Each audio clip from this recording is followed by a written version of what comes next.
திண்டுக்கல் மாவட்டத்தின் பல்வேறு பகுதிகளில் வறட்சி பாதிப்பு குறித்து அமைச்சர் திண்டுக்கல் ஸ்ரீனிவாசன் தலைமையிலான அதிகாரிகள் ஆய்வு மேற்கொண்டுள்ளனர்.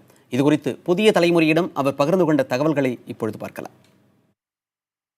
எங்கே பார்த்தாலும் பயிர்கள் வாடி கிடக்குது, நெல் பயிர்கள் கருகி கிடக்குது, விவசாயிகள் குடிக்க தண்ணி கூட இல்லாமல் இருக்குங்கிறது தெரிஞ்சிருக்கு.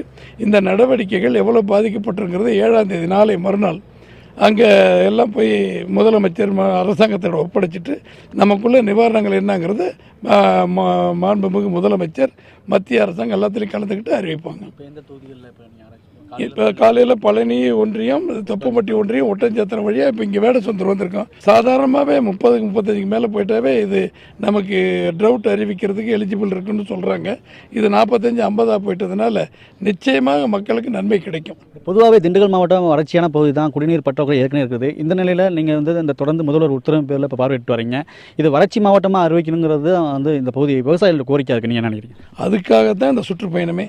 விவசாயிகள் கேட்குறாங்களோ கேட்கலையோ மக்களுக்கு நன்மை செய்யணுங்கிற புரட்சி தலைவி அம்மாவின் அரசு, இந்த அரசாங்கம் அவர்களுக்கு நன்மை செய்வதற்காகத்தான் இந்த வறட்சி எங்கெங்கே பாதிக்கப்பட்டிருக்குன்னு அக்யூரேட்டாக கணக்கெடுக்க தான் இந்த நாங்கள் அதிகாரிகள் குழுவோட, IAS அதிகாரிகள் குழுவோட அமைச்சர் என்கிற முறையில் நாங்கள் வந்திருக்கிறோம்.